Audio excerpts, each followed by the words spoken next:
Welcome, everyone, to our event today on mindful strategies for stress and uncertainty. Kind of subtitled it Coping with World Events. Just there's a lot going on, right? So we'll talk about that and talk about some of the strategies that we can use mindfully to not be too reactive, and we can kind of more thoughtfully respond to things. But anyway, there's my contact information. So feel free to reach out to me later. And as I said, I'm recording this. I'm going to send you the slides and the link after the session, probably later this afternoon. And I'll also post it on Thrive. But I have everybody's email address that registered on LMS. So I'm going to be using that. If you didn't, for some reason, register on LMS, then just send me either in the chat or an email that you'd like the slides and the recording link. So here we go. I'm going to start off with a very quick practice. I've used this before in some classes, but all you really do with this practice is sort of takes a minute or two. You take your one hand and then you trace it with the other with one of your fingers. And as you move up, you breathe in, and you come down, you breathe out, kind of going sort of slowly so your breath cycle slows. In, out. You can do this along with me. In and out. In, out. And we get all the way to the other side, to the thumb. In and out. Now, you could go back, but just for now, I'll just do that quick practice just to kind of ground us, just to kind of bring us to the present moment. That's really what it's for. It gives you that tactile sense of when you do that, when you trace your fingers, but it also slows your breathing and gets you in touch with that a little bit. So quick little practice just to start us off to bring us into the moment. So today we're going to cover a number of things. I've got a bunch of other quick practices to help ground us and reset and center us. We're going to talk a little bit about the various things that do trigger us. Of course, there's plenty to choose from, but also what do we have control over? So looking at the locus of control and strategies when the news and we get bombarded with all that information from the outside world, strategies of how to handle that. Of course, breathing is a very good, effective strategy. I'm going to show you some of the research on some very effective breathing techniques and also something called RAIN.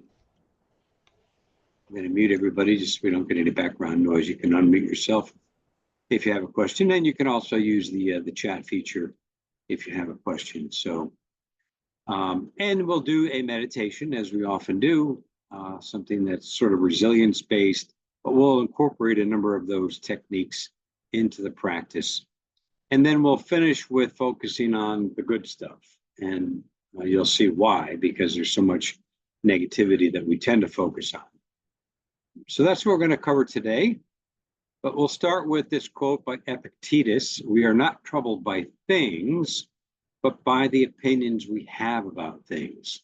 So everything that we take in from the world, whatever is going on in our own personal lives or in the world outside in general, is filtered through our perception. It's how we take it in. It's how we think about it, what we believe about it. And so that quote kind of starts us off. The second quote, which is so important: "Between stimulus and response, there is a space. In that space is our power to choose our response. In our response lies our growth and our freedom," by Viktor Frankl. And this is a way to kind of graphically illustrate it. So there's a stimulus. Let's say you're in traffic or something like that. Somebody cuts you off or does something really stupid and, really kind of triggers you, and you automatically get a little bit angry, or you get kind of reactive. And so that can easily trigger that reaction or that response, right?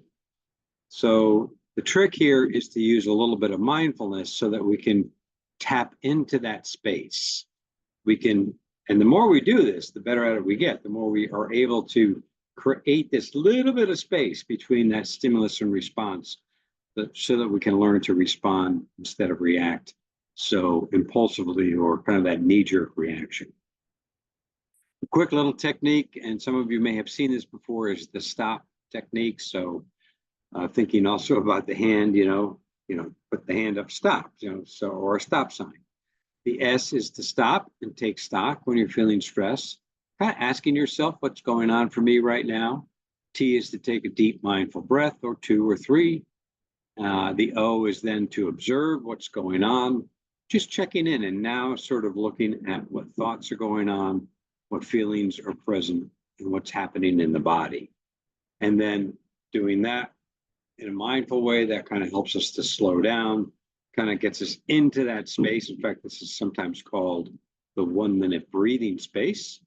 And then the P is then proceed with this new expanded or different awareness. Hopefully it's a little different, and move into new possibilities in how we respond to things. So that's a really quick one, and it can be used despite the fact that we are fighting this negativity bias. We all have it. We have this tendency to put more weight on negative events, and it's not really surprising. We remember, react, think, and make decisions more strongly to negative experiences and stimuli compared to negative ones, rather compared to positive ones. And just think about the many, many, many negative kinds of triggers that are out there, right? But the interesting thing about this is that evolutionarily we've adapted as a species to survive. And so those who focused on dangerous or negative threats, such as the picture of the saber-toothed tiger here, were more likely to survive. But here's the problem. Although the human brain has evolved, this part of the brain still exists. And so that has a lot to do with how we think, respond, and feel. So just think about all the little things that bug us throughout the day. Think about all those little triggers that we go through. Let's put aside the big stuff. Just think about the little things. So our brain is hardwired to focus on that, and we're constantly kind of feeling that in that part of the brain that stores that.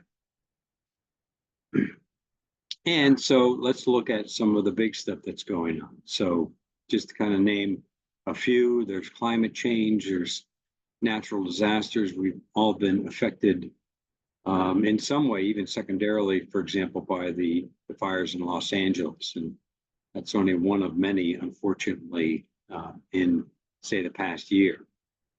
Wars going on. Thank God we have a ceasefire in the Israeli Hamas Palestinian conflict. But, still, there's lots going on. There's still a lot of very intense and very difficult conflicts in our world, right? Political changes. Of course, we just starting a new president, and but things have become, very difficult in our society, partly because of that.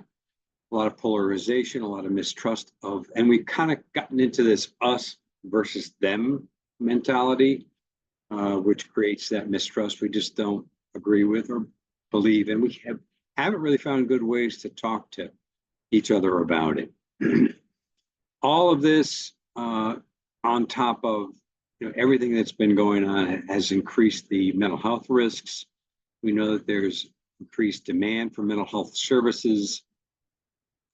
I'll tell you about our program, Employee and Family Resources, a bit later, but we know that there's really somewhat of a crisis in mental health with pretty much the whole range, but especially with adolescents, for example. So there's that. And then a lot of this translates into how we deal with grief and loss, our own personal losses that we've encountered. in the past few years. But all of this creates this feeling of more intensified grief and loss. So what do we have control over? So all those things pretty much are external factors, all those things that I mentioned. And then there's internal factors, of course, right? Where we work, we have some choice over what we read, where we live, our attitude about things, what we buy, our own actions. And I would add to that the people around us, the people who we choose to be friends with, the people in our family, the people that we work with. Those are all internal factors. Our relationships are very, very important, right? What do we have control over? Well, it's really that inner circle, right? Those are the kinds of things that we have more control over. We don't have a lot of control over those external factors, although I will talk a little bit about what are some steps that you can take mindfully, thoughtfully to take action for some of those things in a way that maybe helps you and makes a difference. So let's talk about the news a little bit. We get news from so many different sources. Of course, there's the traditional news outlets that we have, and we've all become a bit jaded about all that, right? We don't know who to trust. You know, what's real news, what's fake news. But we get so much news through that little device, you know, that we hold in our hand. Not showing up on the thing there, but whatever way you get your news, it's easy to get sucked into this vortex, right? It's easy to get pulled into this ongoing way of looking at. I mean, just think about when there's a storm coming. And if you tend to watch whatever news or weather you watch, you can see it 1,000 different times presented to you in 100 different ways, right? And what does that do? Well, that serves to really increase our anxiety about it. So it's the same thing, and that taps into that negativity bias, which keeps us and fosters that kind of state of hyper arousal. So the question is this useful to us? Do I have the right dose? So what is the right dose for you? What is the right amount? We need to have some information. We need to know what's happening. Of course, again, using the weather kind of information, we need to know what's going to happen in the weather in the next day or so, right? But we don't need to constantly be bombarded with that. So how much is the right amount? And I would ask you to think about what's best for you and to kind of create some boundaries about finding out what's enough and then turning it off, or making some boundaries around that. A really good strategy, and this is what this class is really all about, is paying extra attention to self-care and mindfulness activities. So we'll talk about breath practices. There's lots of things that we can do to you know, if we can't create peace in the world, or it's hard to, we can create peace within ourselves. It starts with us, and we can take care of our own feelings. And we'll talk a little bit about that as well. Another strategy is simply to engage wisely. So once we go through all that, once we create some mindful strategies, we can then keep alive moments of energy, joy, beauty, things. In other words, tap into those things that are really helpful to us. You know, so it's that way that to mindfully choose. And we'll talk about that. How can we focus and cultivate those kinds of positive things that give us some peace and joy? A couple of quotes. Thich Nhat Hanh: you don't have to do everything, just do what you can in your own little corner of the planet. Sometimes it feels so overwhelming, the things that are going on. But what's that one little thing that you can do in your own corner of the world that would be helpful? And then to take care of ourselves and to take action in whatever ways that we can, where we are in the moment, sort of saying the same thing. And this quote by Kyra Jewel Lingo: if we don't take care of ourselves, we're going to be a mess when we're really needed. when it really counts. So those are 3 strategies, and then a practice that you can use. So think about, just pick any one of those. If you're upset about the recent election and the next president and what some of the changes that are going on, or some of the the recent fires that are still going on in LA, or just any of these, just pick one, take a pause, and ask yourself, how am I doing with this? How am I feeling? What's going on in my inside? What's the weather like internally? Just kind of checking in, just asking yourself. This is not a time for fixing or doing right now, quite yet, but this is a time for just checking in with ourselves. Then taking 3 breaths to pause. So quick little breath practice. Breathe in, feel the breath. Let the breath slow down, let it calm you. Take some deeper breaths. And then next step is really a nice balance of breathe in for you, whatever you need in the moment. So maybe you need some calm or relaxation or focus, or maybe you need some insight into what would be best for you to do. So breathe that in, kind of get a sense of what you need in the moment and bring that into yourself on the in-breath. And then as you breathe out for others, all those that you might be worried about, whether you know them or not. I mean, obviously, we're worried about the people in LA who are affected by the fires. So you might breathe out for them, or breathe out for whoever you wish to breathe in. So it's that kind of balanced breathing in for you, whatever you need in the moment, breathing out for others. Then all of this brings us to then allowing yourself to feel your feelings, not so much in reactive mode, but now we're able to step back from all that, acknowledge it a little bit, maybe label some of the feelings. I have a graphic on this in a moment. And then and only then, you can begin to educate yourself some more. You can begin to resource yourself. What do you need? And then you can plan what's the next best thing for you to do to actually put into place. So that's when we get to the action phase. But it really helps to go back and to do these things first. Take that pause, do the breathing, feel your feelings, then decide what you're going to do. I'm just going to pause here for a quick moment and just see, does anybody have any questions? You can use the chat feature, or you can unmute yourself.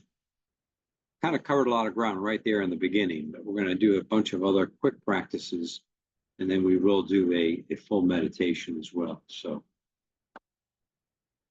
any questions or feedback at this point? This makes sense to you, hopefully.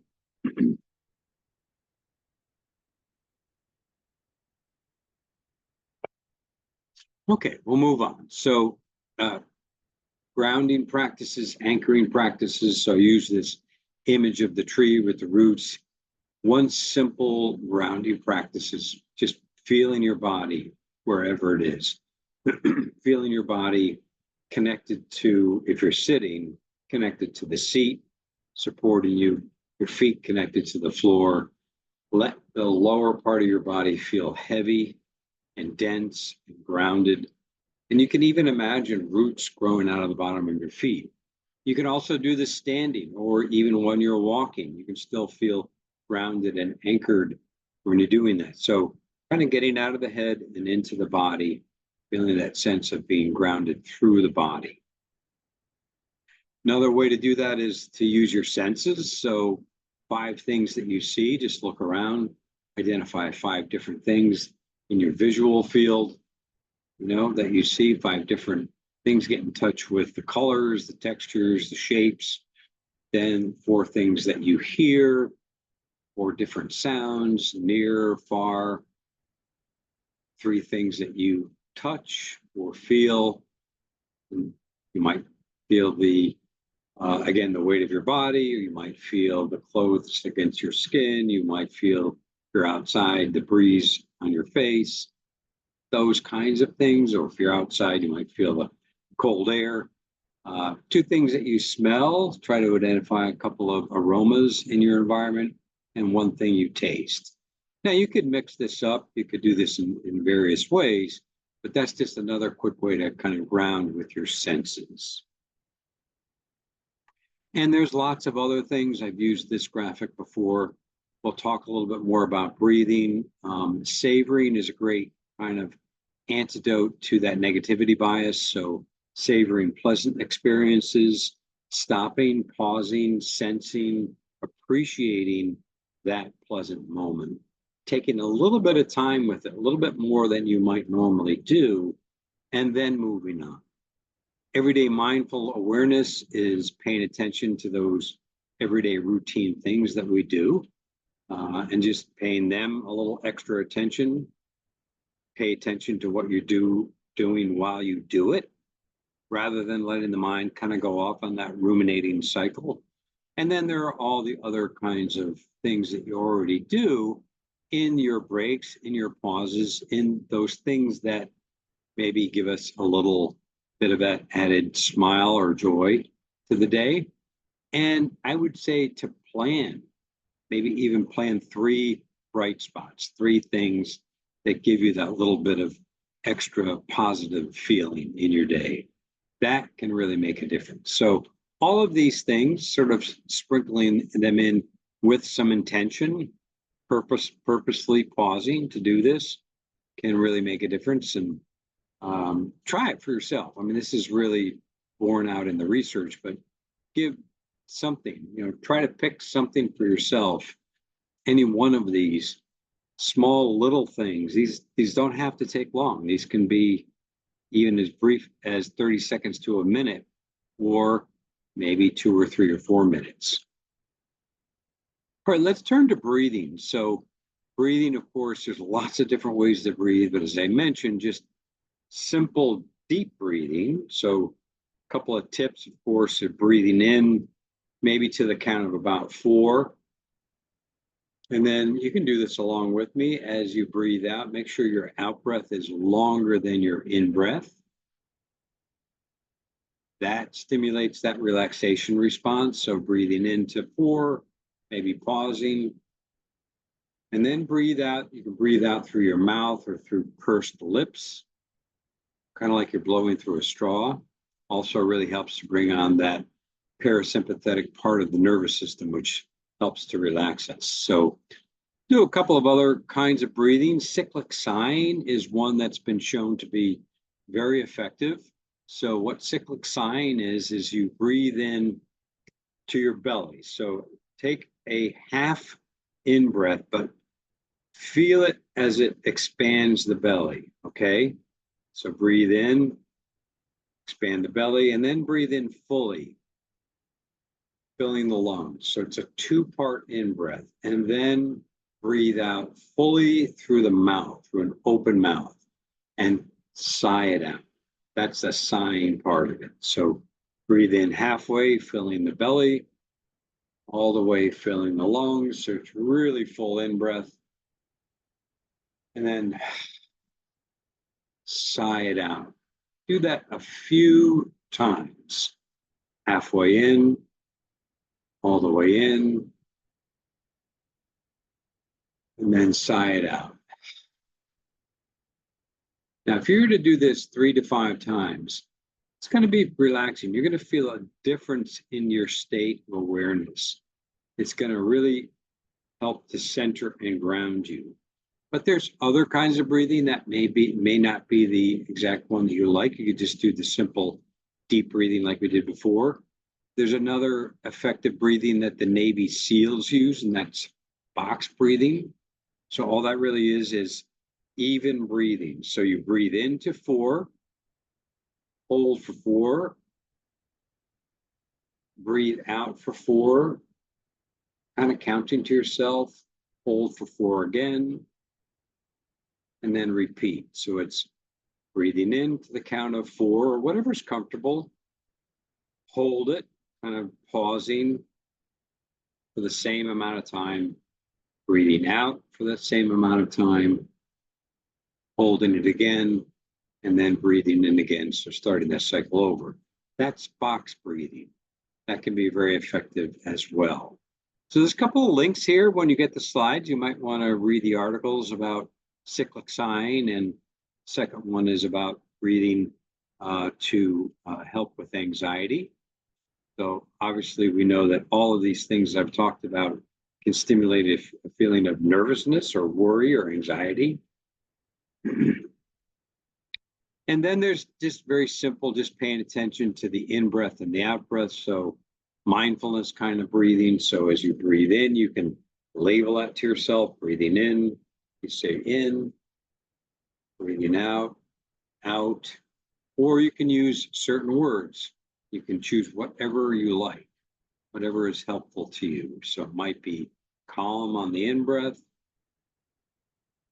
ease on the out breath. Now we'll try this. I'll put this all together when we do the practice in just a couple of minutes. But those are very simple breathing techniques. Now you could use any one of these by themselves, and I would suggest trying them if you haven't already, trying what works for you. That cyclic sign I found personally to be very, very effective. But I also like phrases like the calm, the ease, or sometimes I use a different phrase depending on what I need in the moment. So kind of breathing in that sense of peace, what might be, and then maybe as you breathe out, letting go. Again, whatever you might need in the moment. So you can choose what phrase you like. It's almost like a mantra. This is just to show that there are some very good studies out there. So there's 3 here that I've linked to if you want to read more about this. So the first one, as you can see, is an article from Psychology Today. The second one is a BBC series that showed how in 6 weeks of practicing certain types of breath work can really make a difference in the brain itself.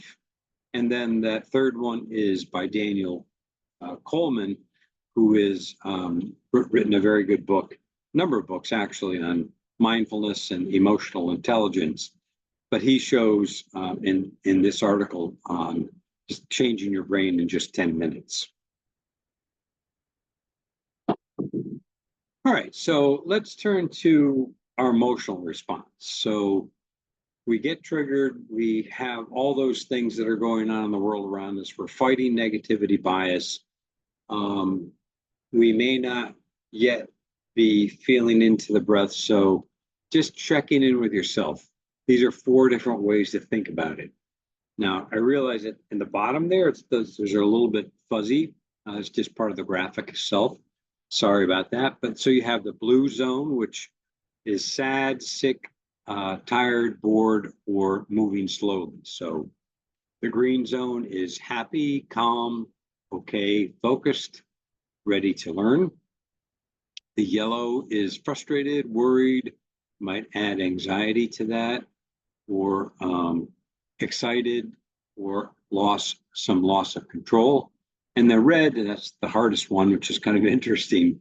The red one is feeling mad or angry, terrified, yelling or hitting or acting out, in other words. And then I'm not even sure what that next one is. Sorry about that. And then the last one there is out of control. So what zone are you in? Again, think about one of those things that is particularly on your mind and on your heart that might be bothering you. What zone does that put you into? So that's the first step. And it might be helpful to try one of those brief grounding techniques or breathing techniques first, then checking in with what's your emotional state. Another way to access that is to tap into what thoughts are present. So you might notice some negative thoughts about that particular trigger or that thing that's out there that's troubling you. And you might become aware of thoughts that you're having about that. Thoughts, and those thoughts are usually tied to some of these emotional responses. So that can help you get in touch with that too. But this is a very good when we get kind of caught up in an emotional tangle, this is a technique that I've talked about in previous classes, but it's called the RAIN technique. And very simply, just use it as an acronym. First step is to recognize what's happening. So when you feel that sort of trigger, when you feel kind of upset about something, especially if it's a little bit tangled up and a little bit difficult to kind of put your finger on, just recognize what's going on. You might just simply say to yourself, yeah, I'm feeling tangled. I'm feeling emotionally upset. I'm feeling sad. I'm feeling whatever it is. Fill in the blank for how you're feeling. Then the A is to allow life to be just as it is. This is kind of the hard part. You know, we want to change things. We want to fix things and solve things. Many of us are get caught up in that. This is more of an introspective kind of a thing. So allowing things. So in other words, let's say you are feeling anxious in the moment. You're worried about what things are going to be like in the future. And obviously we don't have any control over that right now.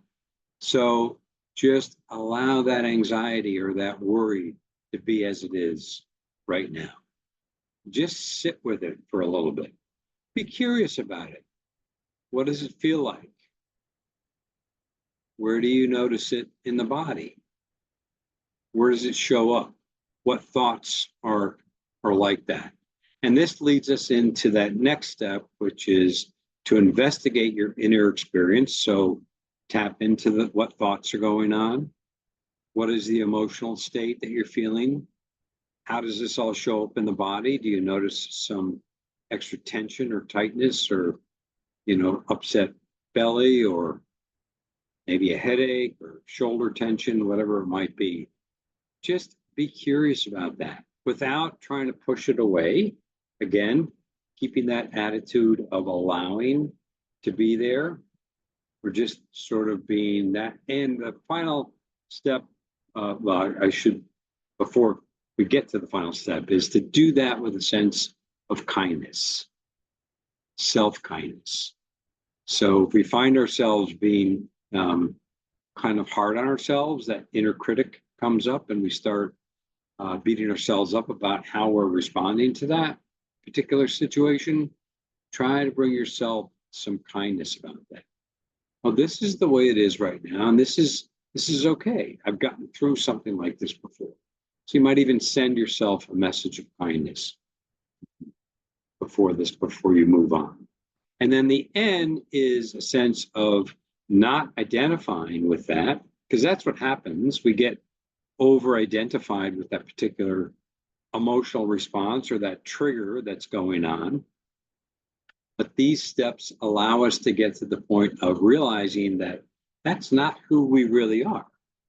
That may be the thoughts, the emotional response, that may be the particular triggers that we have very little control over, but that's not really who we are. We don't have to identify that with that. We can step back from that and choose how we want to respond to that situation. And then the last part is the nurturing. Again, that's sort of being kind to ourselves. Remember that it's so important to kind of nurture and nourish and take care of ourselves. So that's RAIN. That's a very helpful little exercise. But again, what happens is it's very easy to get caught up in all of this. So as Mark Twain said, my life has been filled with terrible misfortunes. Here's the punchline. Most of which never happen.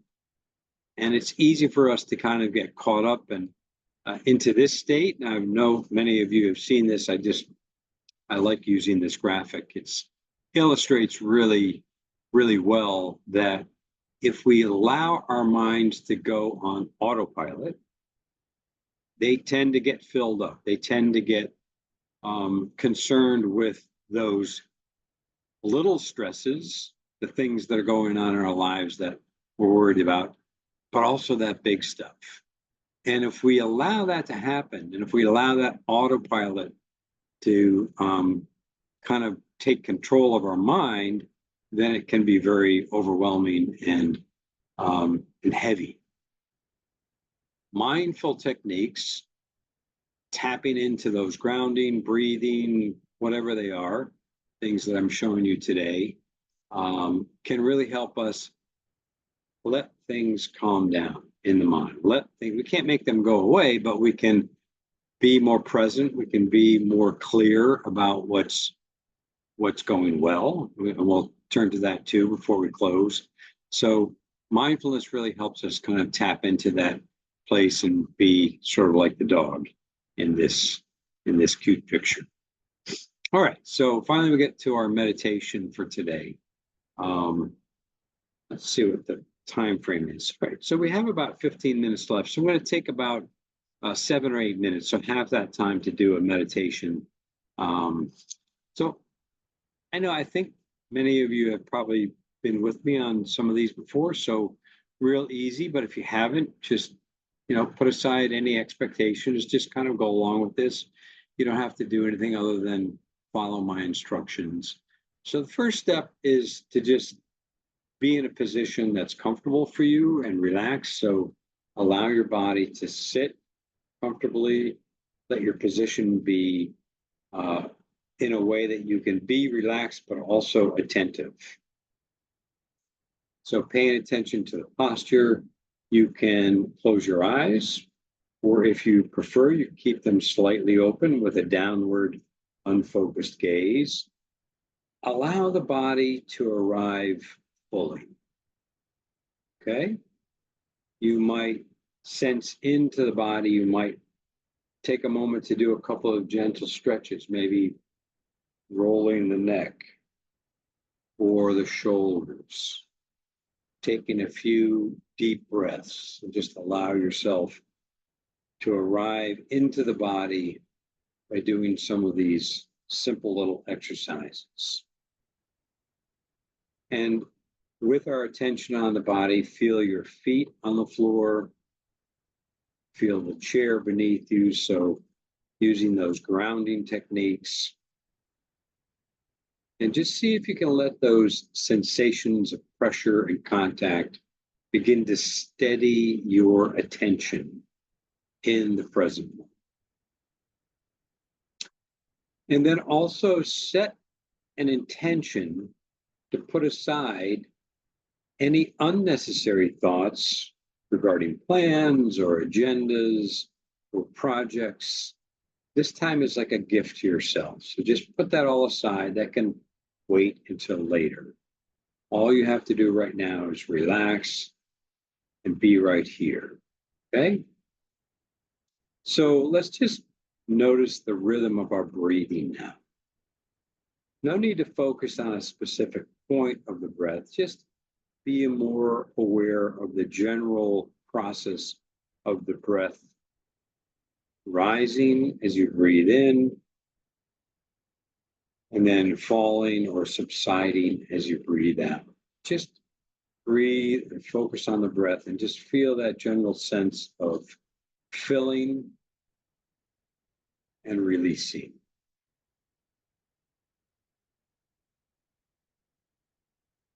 Now you might want to use a label. You can do that as we did before, just in on the in-breath, or one of those words, calm and ease. That can sometimes help us to steady our attention as well. Also sending a signal to relax.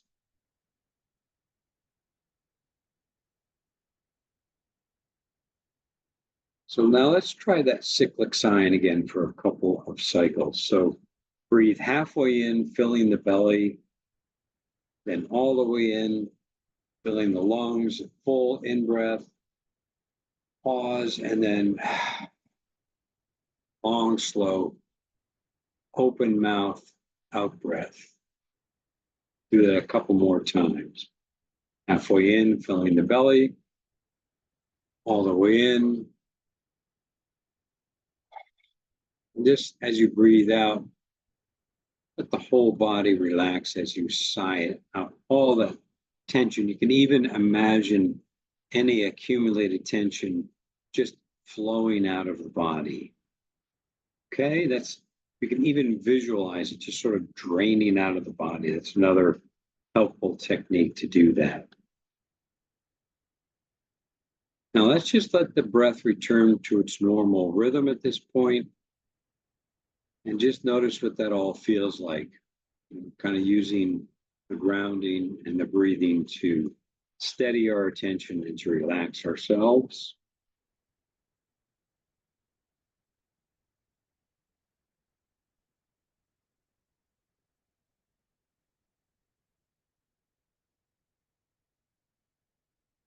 And what we're going to do is just pay attention to the breath as it flows in and out of the body.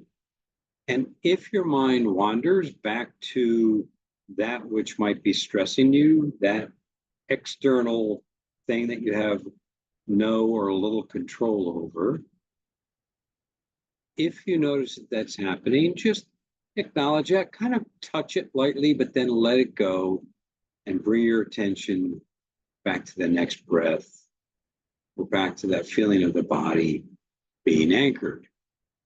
And every time you get pulled away into that thought stream or that worry cycle or that stressful feeling, touch it lightly, let it go, and bring your attention back to the breath.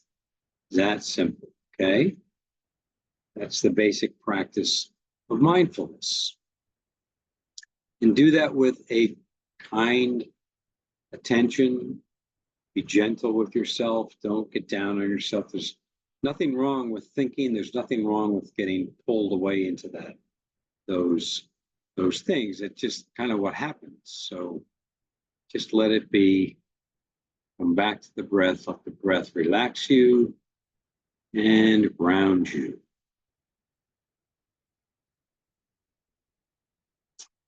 Just observe. Now we're going to take the last part of the exercise. We're going to take a moment to reflect on what qualities are most meaningful for you. What do you need to weather these kinds of storms? It might be a sense of calm, or it might be a sense of kindness or compassion, or it might be a sense of being authentic to yourself. Whatever it is, what do you need to weather these storms? What do you need for yourself to nurture yourself? Not what others think, but what you think is important. What kind of person do you want to be? Okay? Now imagine that seed of that value that's important to you being watered within you. And feeling that quality spread throughout your whole being. And imagine it reaching all the parts of your body and your mind, impacting your thoughts and feelings and sensations, and ultimately into the actions in your everyday life. So gently and kindly committing to this value that's important to you, committing to taking this tiny step in your everyday life in the direction of being that kind of person you wish to be, and living a life that's meaningful and purposeful for you in this small and manageable way.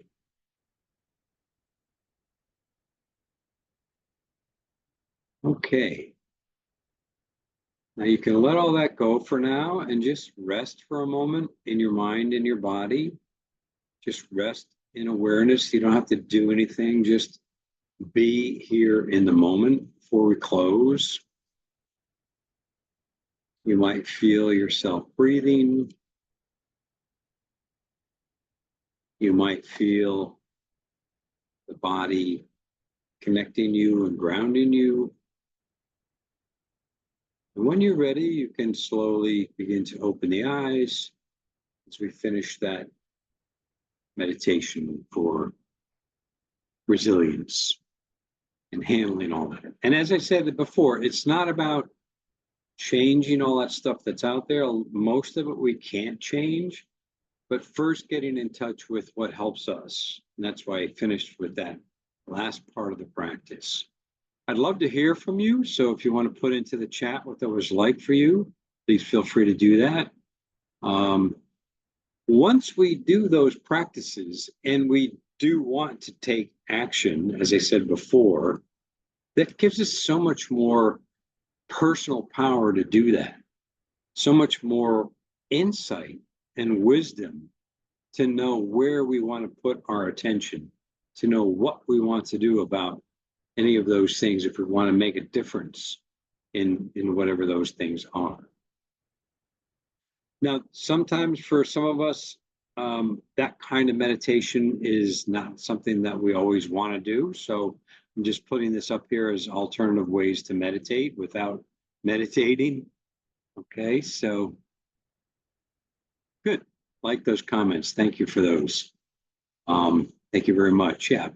For others, feel free to put some feedback in there. I'd love to hear what that was like for you. But there's lots of other activities that we can do where we can be sort of in the moment, in a state of flow, in that place where our sense of self and time actually go away, and we're just really absorbed into that activity. So lots of different things that we can do to get us there.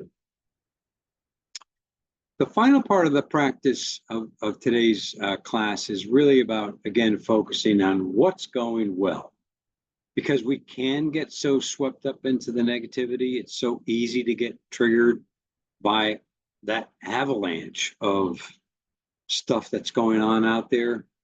If we focus on the things that we're grateful for, and just put up some prompts here, focus on the things that give us that smile, focus on the things that are going well in our lives, and take a little bit of time, it doesn't take much time, to maybe write it down or share it with somebody or text somebody. The research, again, has really shown what a difference that can make. So this is, I love this from Brother David Steindl-Rast. It's not happiness that makes us grateful, it's gratefulness that makes us happy. So keep that in mind as you try some of these. Other simple practices, I've mentioned this a number of times, is the 3 good things practice. At the end of the day, instead of focusing on what you didn't like or what didn't go so well, or some of those things that triggered you, even if you watch the news a lot or whatever it might be, try to focus on 3 simple, small, good things that you appreciated during the day. And again, jot them down if you have some time to jot them down, or share them with somebody, or post them. But again, be careful on social media, because that can tap into that negativity quite easily.